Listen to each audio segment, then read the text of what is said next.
గతంలో శాసనసభ సాక్షిగా తన తల్లిని వైసీపీ సభ్యులు అవమానించారని మంత్రి లోకేష్ అన్నారు. బడ్జెట్ సమావేశాల 3వ రోజు ఆయన శాసన మండలిలో మాట్లాడారు. సీఎం చంద్రబాబును ఉద్దేశించి వైసీపీ సభ్యులు చేసిన వ్యాఖ్యలపై లోకేష్ తీవ్ర ఆగ్రహం వ్యక్తం చేశారు. శాసనసభ సాక్షిగా నా తల్లిని అవమానించిన తర్వాతే ఆవేదనతో ఆయన ప్రతిజ్ఞ చేసి వెళ్లిపోయారని తెలియజేశారు. టీడీపీ నేతలపై మళ్లీ ఇవాళ అసభ్యకర పోస్టులు చేస్తున్నారు. మాట్లాడాలని అనుకుంటే మేము మాట్లాడగలం. ఏనాడు జగన్ కుటుంబం గురించి ఒక్క మాట కూడా మేము మాట్లాడలేదని తెలిపారు. నా తల్లిని అవమానించిన వారికి ఎన్నికల్లో టికెట్లు ఎలా అని లోకేష్ నిలదీశారు. నాకు తెలిసినంత మీరు ఎమ్మెల్యే కాదనుకుంటప్పుడు చంద్రబాబు నాయుడు గారు హౌస్ కు వచ్చారు. శాసనసభ సాక్షిగా నా తల్లిని అవమానించారు అధ్యక్ష. అది గుర్తుపెట్టుకోండి. మీరు గౌరవ సభతో వస్తున్నారు. నా తల్లిని అవమానించారు. ఈ రోజు మీరు కావాలని పోస్టులు కూడా అక్కడ పెడుతున్నారు. మా తల్లిని అవమానించారు. ఆ రోజు మీకు గుర్తురాదా? ఎన్ని ఎక్కడ అవమానించారు సార్? ఎక్కడ అవమానించలేదు? మీరు ఎట్లా మాట్లాడారో? మీరు ఉన్నారా హౌస్లో? కూర్చోండి. మా తల్లిని అవమానించారు. షర్మిల గారిని అవమానిస్తారు, విజయలక్ష్మి గారిని అవమానిస్తారు, మా తల్లిని అవమానిస్తారా? నేను గుర్తురాదా కదే? ఒక్క నిమిషం నేను మాట్లాడవచ్చు. గుర్తుపట్టు. ఒక్క నిమిషం నేను మాట్లాడండి. ఏ నోరు మేము మాట్లాడలేదు. కూర్చోండి. ఏ నోరు జగన్మోహన్ రెడ్డి గారి కుటుంబం గురించి మేము ఏనాడు మాట్లాడా? మేము ఏనాడు మాట్లాడా? మా సభ్యులు ఏనాడు మాట్లాడా? కూర్చోండి. శాసనసభ సాక్షిగా మా తల్లిని అవమానిస్తే కూర్చోమంటారా? 25 ఏళ్ళు చంద్రబాబు నాయుడు గారు ప్రతిరోజు హౌస్కి వచ్చారు. ప్రతిరోజు హౌస్ నిలబడ్డాడు. సింగల్ నిలబడ్డాడు. సింహంగా గుర్తుపెట్టు. సింగల్ నిలబడ్డాడు. పోరాడారు. ఆ రోజు మా తల్లి అవమానించారు కనుక బాధ నచ్చలేక సభ బైకాట్ చేసి బయటకు వెళ్ళారు. కానీ ఎమ్మెల్యేలు ఉన్నారు. ఇక్కడ నిమ్మల రామారెడ్డి గారు ఉన్నారు, స్వామి గారు ఉన్నారు, ఇతర గొట్టపల్లి రవి గారు ఉన్నారు. అది మాకున్న చిత్తశుద్ధి అండి. ఈరోజు మీ ఎమ్మెల్యేలు ఎందుకు రావట్లేదు అని అడుగుతున్నా. 10 మంది జగన్మోహన్ రెడ్డి గారు కాకుండా 10 మంది ఉన్నారు. రాలేదు. మా తల్లిని అవమానిస్తే ఏదో కూర్చోమంటారు? ఇంకా మాట్లాడతాం. మేము మనుషులు కాదా? సొంత తల్లి అవమానించారు సార్. ఆ రోజు మాకు కూడా కూర్చోమంటారు. అయితే తెలియకుండా ఏదంటే అది మాడితే ఎట్లా అధ్యక్ష? ఎందుకు బైకాట్ చేస్తారో మాకు తెలుసు. మీరు అక్కడే కూర్చోండి. సార్ అధ్యక్ష సమర్థించట్లేదు అంటారు. ఒక్క నిమిషం. ఇప్పుడు సమర్థించట్లేదు అంటారు. ఎవరైతే ఆ రోజు అవమానించారో టికెట్ ఇచ్చారు కదా అధ్యక్ష. మళ్ళీ సమర్థిస్తాం కాదా? అది ఎవరైతే మా తల్లిని అవమానించారో వాళ్ళకి మళ్ళీ టికెట్ ఇచ్చారు. వాళ్ళు ఓడిపోయారు. అది డిఫరెంట్ స్టోరీ. బట్ టికెట్ ఇచ్చినప్పుడు సమర్థిస్తాం కాదా అధ్యక్ష? అది వైసీపీ అధినేత జగన్ ను ఉద్దేశించి ఏపీ కాంగ్రెస్ అధ్యక్షురాలు షర్మిల మరొకసారి ఆగ్రహం వ్యక్తం చేశారు. నిర్వహించిన మీడియా సమావేశంలో జగన్ చేసిన వ్యాఖ్యలపై మండిపడ్డారు. ఓట్ షేర్ తక్కువని, కాంగ్రెస్ కి అస్తిత్వమే లేదని చెప్పారు. 38% ఓట్ షేర్ వచ్చినా కూడా వైసీపీ సభ్యులు అసెంబ్లీకి ఎందుకు వెళ్లటం లేదని ఈ సందర్భంగా నిలదీశారు. ప్రజలు మీకు ఓట్లు వేసింది ఇంట్లో కూర్చోవడానికి కాదు. ప్రతిపక్షం కాకపోయినా 11 మంది ప్రజాపక్షం అనిపించుకోండి. ఇప్పటికీ అసెంబ్లీకి వెళ్లే ధైర్యం లేకుంటే రాజీనామాలు చేయండి అని షర్మిల డిమాండ్ చేశారు. ఒక్క ఓటు కూడా రాకపోయినా జగన్మోహన్ రెడ్డి గారు సమాధానం చెప్పాల్సింది కాంగ్రెస్ పార్టీకి కాదు, రాష్ట్ర ప్రజలకు జగన్మోహన్ రెడ్డి గారు సమాధానం చెప్పాలి. మాకు ఎన్ని ఓట్లు వచ్చాయి అన్న విషయం పక్కన పెడితే జగన్మోహన్ రెడ్డి గారికి అయితే 38% ఓట్లు వచ్చాయి కదా. జగన్మోహన్ రెడ్డి గారి పార్టీకి 11 సీట్లు అయితే వచ్చాయి కదా. మరి ఎందుకు అసెంబ్లీకి వెళ్ళటం లేదు? మీరు ఎమ్మెల్యేలుగా ఉంటే మెంబర్ ఆఫ్ లెజిస్లేటివ్ అసెంబ్లీ మెంబర్స్గా ఉండి మీరు ఎందుకు వెళ్ళటం లేదు కాబట్టి రాజీనామా చేయండి అని మేము డిమాండ్ చేస్తే ఆ ప్రశ్నకు సమాధానం ఇవ్వకుండా మేము ఇన్సిగ్నిఫికెంట్గా అన్నట్టు మాట్లాడారు జగన్మోహన్ రెడ్డి గారు. జగన్మోహన్ రెడ్డి గారికి సూటి ప్రశ్న, మాకు ఎక్కువ ఓట్లు రాలేదంటున్నారు. సరే, మీకు 38% ఓట్లు వచ్చాయి. మరి వచ్చి కూడా మీరేం చేస్తున్నారు దాంతో? 11 సీట్లు గెలిచి కూడా మీరేం చేస్తున్నారు దాంతో? మీకు మాకు ఏమని గొప్పలు చెప్పుకుంటున్నారే, అది కూడా ఉండేటట్టు మిగిల్చుకునేటట్టు మీరు వ్యవహరించటం లేదు, ప్రవర్తించటం లేదు. మళ్ళీ జగన్మోహన్ రెడ్డి గారికి చెప్తున్నాం, ఇన్సిగ్నిఫికెంట్ పార్టీ మాది కాదు. ఇన్సిగ్నిఫికెంట్ పార్టీ మీది, వైసీపీది. వైఎస్ఆర్ లేని వైసీపీది, ప్రజాక్షేమం లేని వైసీపీది. మళ్ళీ చెప్తున్నాం, వైసీపీ లీడర్లకు, జగన్మోహన్ రెడ్డి గారికి, మీరు మెంబర్స్ ఆఫ్ లెజిస్లేటివ్ అసెంబ్లీ, అందుకనే ప్రజలు మిమ్మల్ని గెలిపించారు. మీకు అసెంబ్లీకి పోయే ధైర్యం లేకపోతే రాజీనామాలు చేయండి. రాజీనామాలు చేసి మళ్ళీ కావాలంటే రెఫరెండంకి ప్రజల దగ్గరికి వెళ్ళండి. రెఫరెండం కోసం ప్రజల్ని అడగండి. మీరు గెలిపించినా మేము అసెంబ్లీకి వెళ్ళము అని చెప్పి రెఫరెండంకి వెళ్ళండి. అప్పుడు మీరు గెలుస్తారో లేదో, ఇన్సిగ్నిఫికెంట్ పార్టీ ఎవరిదో, అప్పుడు ఇంపార్టెంట్ పార్టీ ఎవరిదో, ప్రజలు ఏం నిర్ణయిస్తారో అప్పుడు కదా తెలియదు. సిగ్గుండాలి కదా. మెంబర్స్ ఆఫ్ లెజిస్లేటివ్ అసెంబ్లీ అయ్యుండి మీరు అసెంబ్లీకి పోము అంటే మూర్ఖత్వం కాకపోతే ఏమిటండి ఇది? తెలుగుదేశం పార్టీ ఉపాధ్యక్షులు జోనల్ 2 కోఆర్డినేటర్ మాజీ మంత్రి రావు వెంకట సుజయ్ కృష్ణ రంగారావు ఆంధ్రప్రదేశ్ అటవీ అభివృద్ధి కార్పొరేషన్ చైర్మన్ గా పదవి బాధ్యతలు స్వీకరించారు. ఆయన మీడియాతో మాట్లాడుతూ ముఖ్యమంత్రి నారా చంద్రబాబు నాయుడు, ఐటీ మినిస్టర్ నారా లోకేష్, ఉప ముఖ్యమంత్రి పవన్ కళ్యాణ్ కి వారందరికీ కూడా ప్రత్యేకంగా ధన్యవాదాలని తెలియజేయడం జరిగింది. అటవీ ప్రాంతంలో గిరిజనుల్ని అనుసంధానం చేసి మరింత ఆదాయాన్ని పెంచే విధంగా ప్రణాళికని సిద్ధం చేస్తున్నామని చెప్పారు.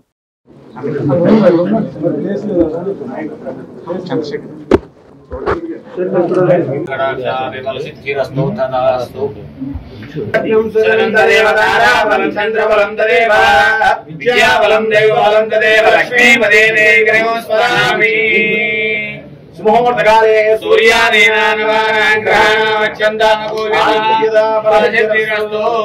శ్రీనివాస కృపాకటాక్ష పరిపూర్ణత ఫలసిద్ధిరస్తు.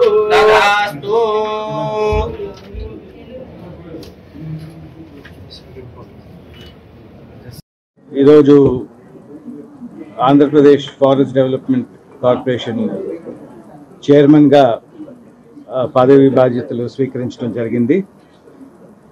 ముఖ్యంగా రాష్ట్ర ముఖ్యమంత్రి వర్యులు పెద్దలు నారా చంద్రబాబు నాయుడు గారు, అదేవిధంగా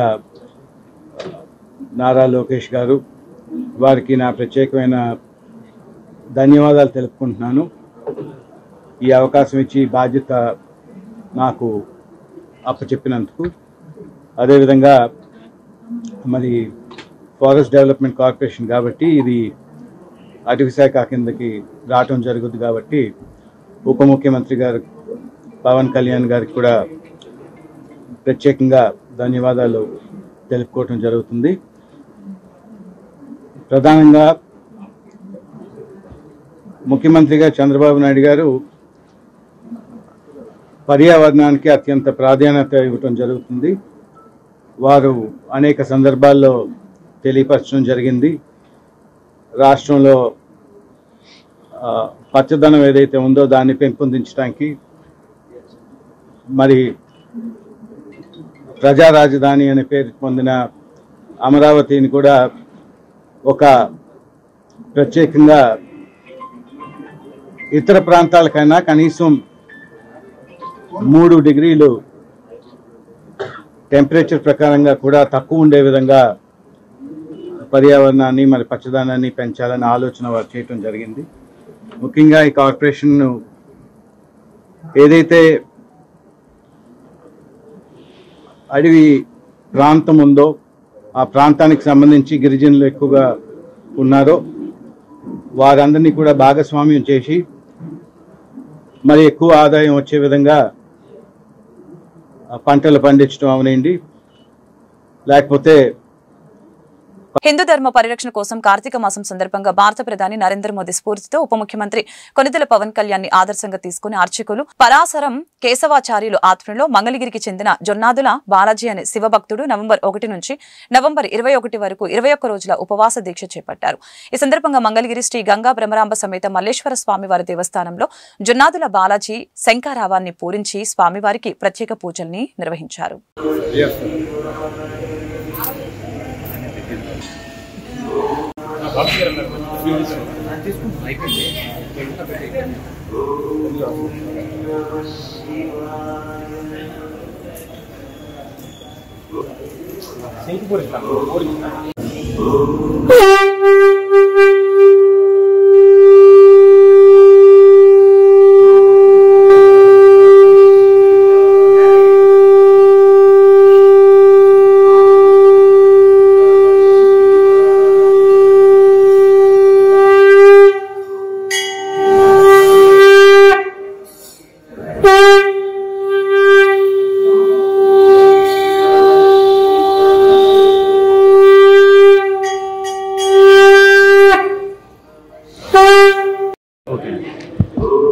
ఓం నమ శివాయ. మరి కార్తీక మాసం సందర్భంగా 21 రోజు నరేంద్ర మోదీ గారు ఇలాంటి దీక్ష చేస్తారు. మరి నరేంద్ర మోదీ గారిని ఆదర్శంగా తీసుకొని కొణిదెల పవన్ కళ్యాణ్ గారు ఉప ముఖ్యమంత్రి వర్యులు హిందూ ధర్మం కోసం పిలుపునిచ్చారు. మరి వారి కోరిక మేరకు అలాగే ఈ ప్రాంతంలో నారా లోకేష్ గారు మంత్రివర్యులు ఆయన చేపట్టిన పనులన్నీ దివ్యంగా జరగాలని మన రాజధాని నిర్మాణం ముఖ్యమంత్రి వర్యులైన నారా చంద్రబాబు నాయుడు గారు తలపెట్టిన కార్యక్రమాలు కూడా విజయవంతంగా పూర్తవ్వాలని నేను ఈ ఉపవాస దీక్ష చేస్తున్నాను. మరి 21 రోజు ఎటువంటి ఘన పదార్థాలు తీసుకోకుండా ఓన్లీ నిమ్మరసం కొబ్బరి నీళ్లు మాత్రమే చేస్తున్నాను. నాకు ఎటువంటి హెల్త్ పరంగా అన్ని ఆరోగ్యంగా ఉన్నాను. ఆ పరమేశ్వరుని యొక్క అనుగ్రహంతో ఈ దీక్ష చేస్తున్నాను. ఈ దీక్ష ఓం నమ శివాయ. మన దేశ ప్రధాని నరేంద్ర మోడీ గారు భారతదేశంలో సనాతన ధర్మ స్థాపన కోసం ఉపవాస దీక్ష చేస్తూ దేశాన్ని సంరక్షిస్తున్నారు. ఆయన యొక్క అడుగుజాడల్లోనే అనేక మంది పెద్దవాళ్ళందరూ కూడా ఉపవాస దీక్షలు చేస్తున్నారు. మన మంగళగిరిలో ఉన్నటువంటి జొన్నాదుల బాలాజీ గారు కూడా నరేంద్ర మోడీ గారిని అలాగే మన ఉప ముఖ్యమంత్రి పవన్ కళ్యాణ్ గారిని ఆదర్శంగా తీసుకుని సనాతన ధర్మ సంరక్షణ కోసం ఈ కార్తీక మాసంలో 21 రోజుల పాటు హర నమ పార్వతీపతే హర హర మహాదేవ హర.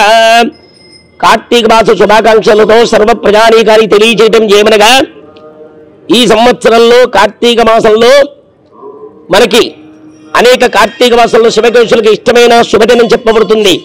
నా మిత్రులు మంగళగిరి వాస్తవ్యులైన శ్రీ జొన్నాదుల బాలాజీ గారు ఒక దీక్షని 21 దినము అనగా 21 రోజు నవంబర్ 1వ తేదీ నుంచి రేపు ఓం నమ శివాయ. ఈ రోజున మన మంగళగిరి గ్రామంలో విచ్చేసి ఉన్నటువంటి గంగా భ్రమరాంబ సమేత మల్లేశ్వర స్వామి దేవస్థానంలో మన మంగళగిరి వాస్తవ్యులు శ్రీ జొన్నాదుల బాలాజీ గారు చేపట్టినటువంటి ఉపవాస దీక్షా కార్యక్రమం 13వ రోజుతో కొనసాగుతూ ఉంది. హిందూ ధర్మాన్ని పరిరక్షించడం కోసం కాను హిందూ ధర్మ స్థాపనకై ఇప్పటి వరకు కూడా ఎవరూ చేయనటువంటి కార్యక్రమాన్ని మన ఈ ప్రభుత్వం చేపట్టింది. దాంట్లో భాగంగా ఈ ఎస్సీ ఎస్టీ చట్టాలపై అవగాహన అవసరమని Guntur CID additional SP Adinarayana తెలిపారు. ఫిరంగిపురం మండలం గొల్లపాలెం గ్రామంలో సిఐడి ఆధ్వర్యంలో గురువారం ఎస్సీ ఎస్టీ చట్టాలపై అవగాహన కార్యక్రమాన్ని నిర్వహించారు.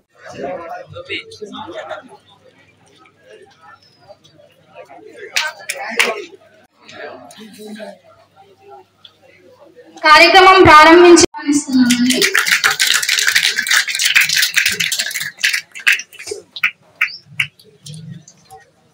అలాగే శ్రీ పిల్లి రాజు గారు వారి బొకేతో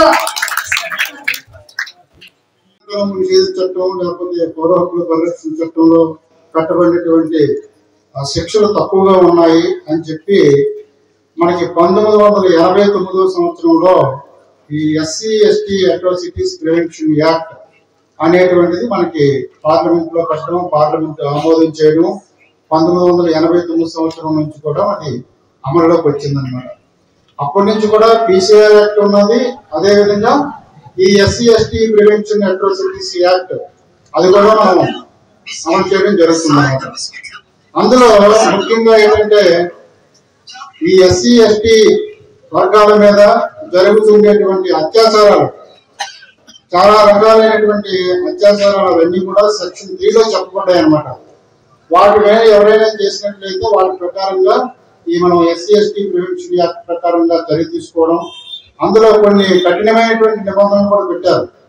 అంటే ఎవరైనా ఒక కేసు ఇచ్చినట్లయితే ఆ కేసుకు సంబంధించి ఎఫ్ఐఆర్ని ఇమీడియట్ గా నమోదు చేయాలని, దర్యాప్తు కూడా చాలా తొందరగా చేయాలని, 2 months లో కంప్లీట్ చేయాలని, అదేవిధంగా ఛార్జ్ షీట్ కూడా వేగంగా పెట్టాలని ఈ విధంగా పెట్టారు. అయినప్పటికీ కూడా ఈ అత్యాచారాలు అనేటువంటివి జరుగుతున్నాయి. ఇంకా పకడ్బందీగా ఈ కార్యక్రమాన్ని నిర్వహించాలని చెప్పి 57వ జాతీయ గ్రంథాలయ వారోత్సవాలు ఫిరంగిపురంలో గ్రంథాలయంలో గురువారం ప్రారంభించారు. భారతదేశ మొట్టమొదటి ప్రధానమంత్రి జవహర్లాల్ నెహ్రూ జయంతి సందర్భంగా నెహ్రూ చిత్రపటానికి గ్రంథాలయ ఇన్ఛార్జి జేమ్స్ ఉపాధ్యాయులు పూలమాలలు వేసి ఈ సందర్భంగా నివాళులర్పించారు.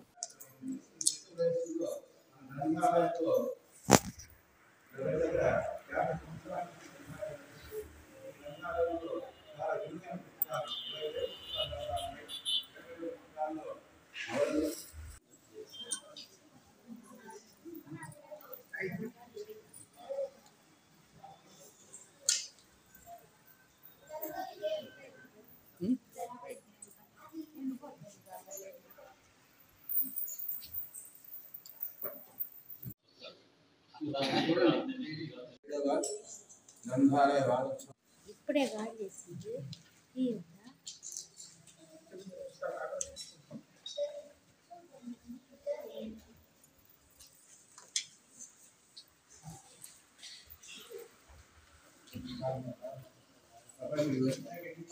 నిత్యావసర వస్తువుల ధరలు పెట్రోల్ డీజిల్ ధరలు తగ్గించాలంటూ గురువారం ఫిరంగిపురం తహసీల్దార్ కార్యాలయం వద్ద సిపిఎం పార్టీ మండల కమిటీ ఆధ్వర్యంలో ధర్నా చేపట్టారు. అనంతరం డిప్యూటీ తహసీల్దార్కి వినతి పత్రం అందజేశారు. కార్యక్రమంలో సిపిఎం మండల కార్యదర్శి షేక్ మస్తాన్ వలి నాయకులు పాల్గొన్నారు.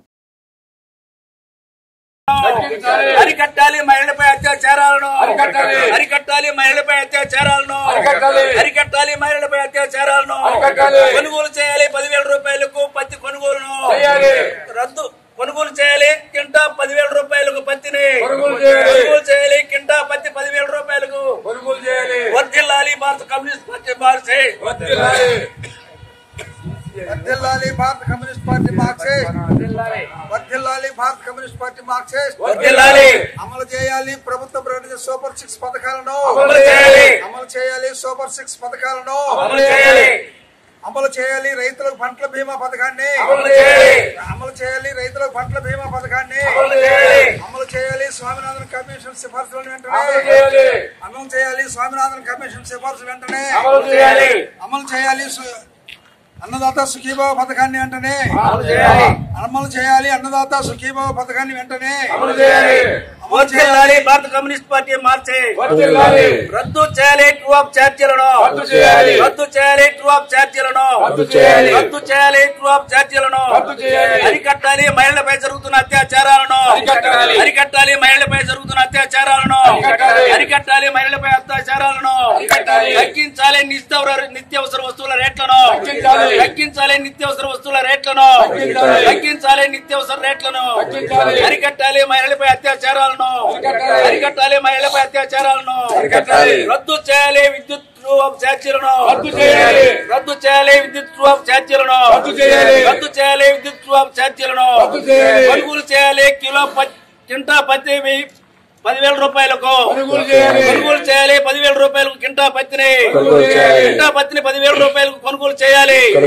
వర్ధిల్లాలి భారత కమ్యూనిస్ట్ పార్టీ మార్క్సిస్ట్, వర్ధిల్లాలి భారత కమ్యూనిస్ట్ పార్టీ మార్క్సిస్ట్, తగ్గించాలి నిత్యావసర వస్తువుల రేట్లను, తగ్గించాలి నిత్యావసర వస్తువుల రేట్లను, తగ్గించాలి నిత్యావసర రేట్లను, అరికట్టాలి మహిళలపై జరుగుతున్న అత్యాచారాలను, అరికట్టాలి మహిళలపై జరుగుతున్న అత్యాచారాలను, వర్ధిల్లాలి భారత కమ్యూనిస్ట్ పార్టీ మార్క్సిస్ట్. దుగ్గిరాల మండలం పరిషత్ కార్యాలయం నందు గురువారం NCDCD 3.0లో భాగంగా పరీక్షలు నిర్వహించారు. 18 సంవత్సరాలు దాటిన ప్రతి వారికి ఇంటింటి సర్వే చేసి మధుమేహం, రక్తపోటు, రక్తశాతం, క్యాన్సర్ వంటి అంటువ్యాధుల్ని గుర్తించి పరీక్షలు నిర్వహించడం జరిగింది.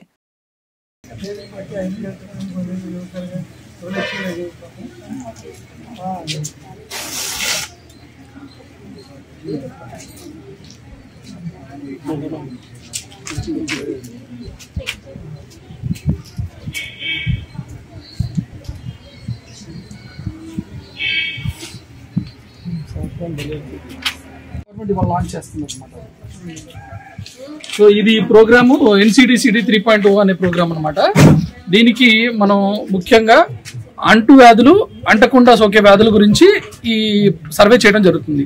సర్వేలో ఒక భాగంగా ప్రతి ఇంటికి ఆరోగ్య కార్యకర్తలు వచ్చి వాళ్ళకి ప్రతి ఇంట్లో ఉన్న ప్రతి వ్యక్తికి కూడా హైట్, వెయిట్, బీపీ, షుగరు, అలాగే రక్తానికి సంబంధించిన శాతం ఎంత ఉంది అనేది చెకింగ్ చేస్తారు. దాంతో పాటుగా ఈసారి NCDCD 3.0లో 3వసారి జరుగుతున్న సర్వే కాబట్టి ఈ సర్వేలో ముఖ్యంగా క్యాన్సర్కి సంబంధించిన లక్షణాలు ఉన్న వాళ్ళని క్యాన్సర్ సోకకుండా నివారించడం కోసం ఎలా చేయాలి, అలాగే క్యాన్సర్కి సంబంధించిన తొలి దశలో ఉన్న క్యాన్సర్ని గుర్తించడం గురించి స్క్రీనింగ్ లాగా ఇది చేయడం జరుగుతుంది. దీంట్లో భాగంగా ఓరల్ క్యాన్సర్ అంటే నోటికి సంబంధించిన క్యాన్సర్ ఉన్న వాళ్ళు ఎవరినైనా ఉన్నా, దానికి సోకే లక్షణాలు ఎవరికైనా ఉన్నా కానీ వాళ్ళని గుర్తుపడతారు ముందుగా. అలాగే దాంతో పాటుగా రొమ్ము క్యాన్సర్ సంబంధించి స్త్రీలందరికీ కూడా 30 సంవత్సరాలు దాటిన స్త్రీలందరికీ కూడా ఫీమేల్ కి సంబంధించిన హెల్త్ స్టాఫ్ వాళ్ళని ఇంట్లోనే తీసుకెళ్లి లోపల లైటింగ్ చేసుకుని రూమ్ లో చెక్ చేస్తారనమాట. ప్రైవసీతోనే వాళ్ళ ఇంట్లోనే ఒక ఫీమేల్ ఆరోగ్య కార్యకర్త మాత్రమే వాటిని చెక్ చేయడం జరుగుతుంది. దానికి సంబంధించిన లక్షణాలు ఏమైనా ఉంటే పై ఆసుపత్రికి పంపించి వాళ్ళని గుర్తించేటట్టు చేయడం గురించి ఇది ఒకటి చేస్తున్నారు. దాంతో పాటుగా రొమ్ము క్యాన్సర్తో చెక్ చేస్తారు. అలాగే గర్భాశయ క్యాన్సర్కి సంబంధించి కూడా చెకింగ్ చేయడం జరుగుతుంది. ఈ 3 క్యాన్సర్ని నివారించడం గురించి గవర్నమెంట్ చాలా శ్రద్ధ చేస్తుంది. కాబట్టి ఈ స్క్రీనింగ్ ఈ క్యాన్సర్ని గుర్తుపట్టేటట్టు తొందరగా గుర్తుపట్టి ట్రీట్మెంట్ చేయించుకోవడానికి అవగాహన కల్పించడం గురించి కూడా ఇది చెప్పడం జరుగుతుంది. సో ఈ NCD-CD 3.0 సర్వేని అందరూ దుగ్గిరాల మండలం పరిషత్ కార్యాలయం నందు గురువారం మండలంలోని ప్రజాప్రతినిధులకి శిక్షణ కార్యక్రమాన్ని నిర్వహించారు. ముఖ్యంగా గ్రామ పంచాయతీల అభివృద్ధి ప్రణాళికలు, నిధుల వినియోగం తదితర విషయాలపై వివరించడం జరిగింది. లక్ష నుంచి కోట్ల రూపాయలు అదే PMEGP అయితే నాన్ ఫుడ్ ఐటమ్స్ అంటే కంప్యూటర్ ఫైల్స్, కంప్యూటర్ అది కూడా బ్యాంక్ నుంచే ఇవ్వాలి. ఇక్కడ మేము వచ్చిన దగ్గర నుంచి ప్రతి బ్యాంక్ పెడుతున్నాం. బ్యాంకులో ప్రభుత్వం తీసుకుని మనం ఇన్కమ్ జనరేట్ యాక్టివిటీలో వాడాలి. అప్పుడే ప్రభుత్వం తీసుకునే అవకాశం. మనం ఏం చెప్పాలి, తీసుకుని తీసుకుని ఖాతాలు ఎత్తి వన్స్ ఒక్కసారి అకౌంట్ లో డబ్బులు పెట్టిన తర్వాత అది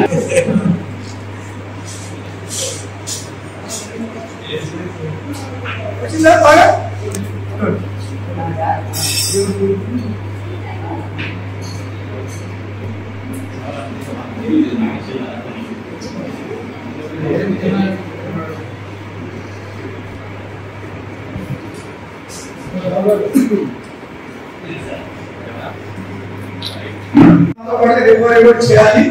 ఇంకా మన ఏమైనా చెప్పిన కొత్త స్కీమ్స్ మన గవర్నమెంట్ స్కీమ్స్ ఉంటాయి.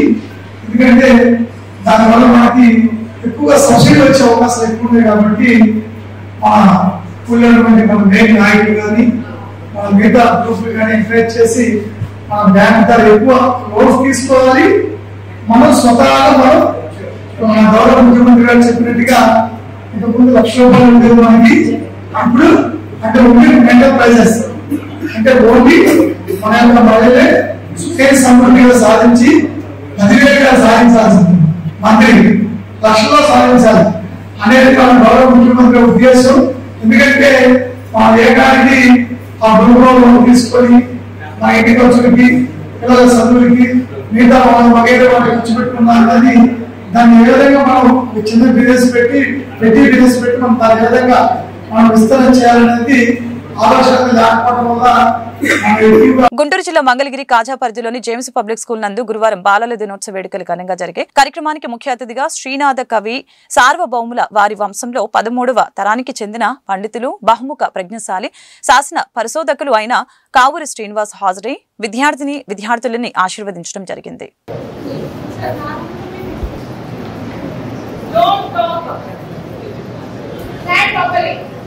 Everyone in place position. And all Indians are should ask Tata Nehru, right? What are the chances where they can grow? So, think remember and we celebrate it as Children's Day. So, I want everyone to not keep it meaningless, without any value, without any authority.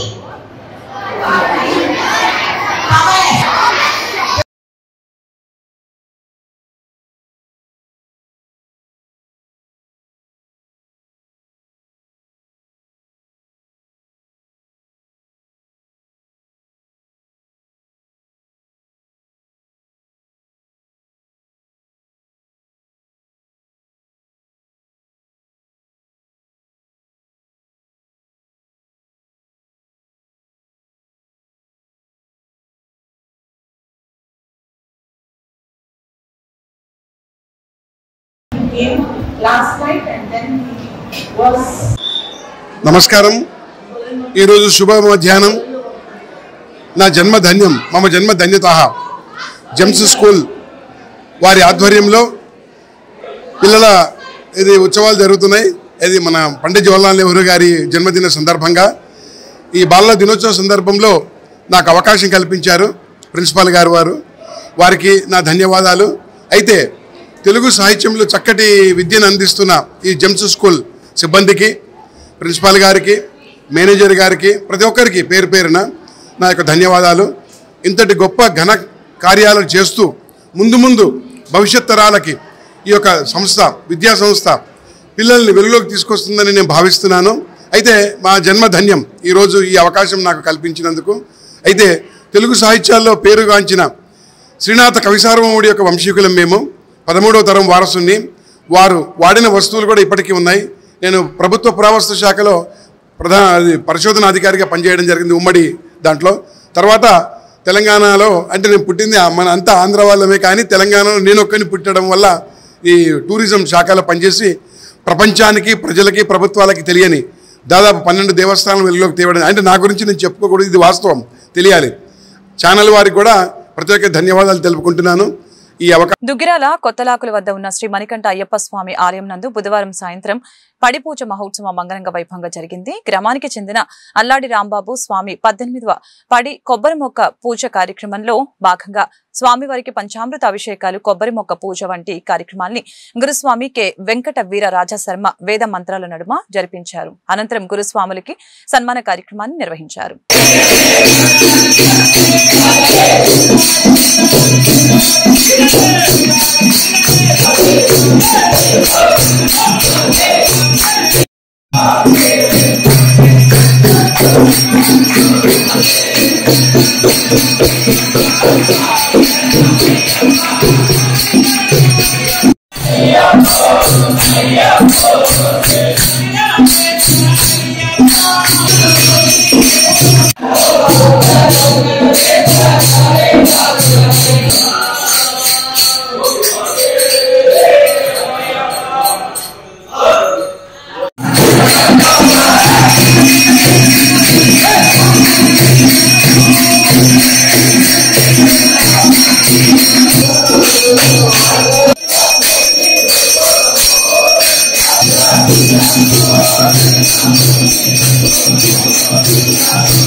Guntur జిల్లా పొన్నూరు మండల పరిధిలోని ములుకుదురు గ్రామంలో 9వ తారీఖు నక్కల దేవరాజు హత్య కేసులో ముద్దాయిలను arrest చేసి court ముందు హాజరుపరిచారు.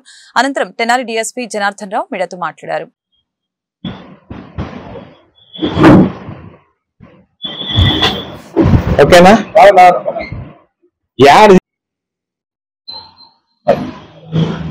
తెనాలి సబ్ డివిజన్ పరిధిలో Ponnuru rural circle, Ponnuru rural police station Mulukuduru గ్రామంలో 9వ తారీఖు రాత్రి ఒక మర్డర్ జరిగింది.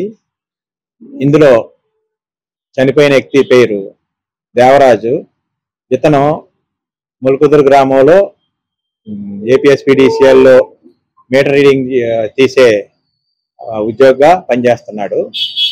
ఇతడు మీటర్ రీడింగ్ తీసే క్రమంలో గౌడ కులస్తులైన ముద్దాయిలు మాధవు, మణికంఠ, గౌతమ్ వీరి ఇళ్ళకి వెళ్తా ఉంటాడు. ఆ ఇళ్ళకి వెళ్ళినప్పుడు ఇతని యొక్క బిహేవియర్ కానీ ఇతను ఎందుకో వీళ్ళని కొంచెం తేడా వచ్చింది. ఆ విషయం వీళ్ళు గొడవ పడతారు, నువ్వు మా ఇళ్ళకి రావద్దు అని. మా ఎంక్వైరీలో తేలింది ఏమంటే వాకా జ్యోతి అనే అమ్మాయి, ఆవిడ కూడా గౌడ కులస్తురాలు, ఈ దేవరాజుతో సన్నిహిత సంబంధాలు ఉండి చనువుగా ఉంటుంది. దాని మీద మాధవ్ ఈ దేవరాజు మీద గజ్జి పెంచుకున్నాడు. ఆ గజ్జి పెంచుకున్న క్రమంలో కక్ష పెంచుకొని కర్రి సీతారామయ్య గౌతమ్తో కలిపి ఒక కుట్ర చేస్తాడు. ఇతను ఎలాగైనా చంపాలి, లేకపోతే మన అమ్మాయి నాకు చనువుగా నాకు సంబంధం ఉన్నామే ఇతను తిరుగుతున్నాడని ఒక కుట్ర చేసి మణికంఠకి అతన్ని చంపాలనే ప్లాన్ ఆ మణికంఠకి అప్పచెప్తాడు. దాని నిమిత్తం మణికంఠతో నేను ఏ పరిస్థితిలో అయినా సరే మీకు ఒక 2 లక్షల రూపాయలు ఇస్తాను, నాకు ఆ దేవరాజు అనే అతను అడ్డు లేకుండా మీరు తొలగించండి అని చెబుతాడు. ఈ క్రమంలో మణికంఠ ఏం చేస్తాడంటే వాళ్ళ ఫ్రెండ్స్ సాయి, జోసెఫ్, భువనేంద్ర రాజు కుర్రవాళ్ళు వీళ్ళు అదే గ్రామంలో కార్పెంటర్ పని, ఎలక్ట్రీషియన్ పని ఇవన్నీ చేసుకుంటా ఉంటారు. వాళ్ళకి డబ్బులు ఆశ చూపిస్తాడు, మీకు తలో 20,000 ఇస్తాను, కాళ్ళు చేతులు ఎరగొట్టడానికి రండి అని వాళ్ళు కూడా ఆఫర్ ఇస్తాడు. ఇందులో భాగంగా ముందు ఈ వార్తలు ముగించే ముందు ముఖ్యాంశాలు మరొకసారి. కొనసాగుతున్న అసెంబ్లీ బడ్జెట్ సమావేశాలు. డిప్యూటీ స్పీకర్ గా రఘురామకృష్ణంరాజు ఏకగ్రీవ ఎన్నిక. అభినందించిన సీఎం చంద్రబాబు, మంత్రులు, ఎమ్మెల్యేలు.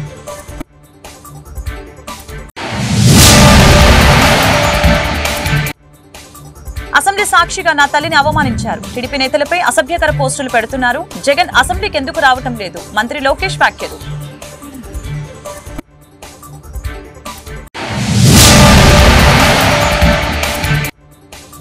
పారిశ్రామిక అభివృద్ధి పాలసీ 4.0ని అసెంబ్లీలో ప్రవేశపెట్టిన మంత్రి టీజీ భారత్. 5 లక్షల కోట్లు పెట్టుబడుల లక్ష్యంగా పెట్టుకున్నట్లు వెల్లడి.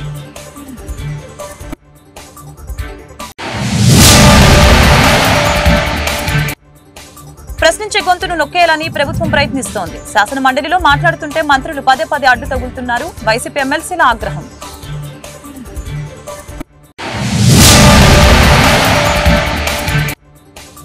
ఘనంగా ప్రారంభమైన గ్రంథాలయ వారోత్సవాలు. పుస్తక పఠనంపై ఆసక్తిని పెంచుకోవాలని డీఈఓ రేణుక సూచన. గ్రంథాలయాన్ని సద్వినియోగపరుచుకోవాలని సూచన.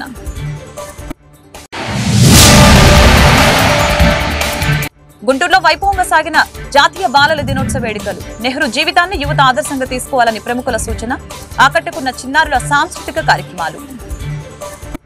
ఈ వార్తలు ఇంతటితో సమాప్తం. మరొక బులెటిన్ మళ్ళీ కలుద్దాం. నమస్కారం.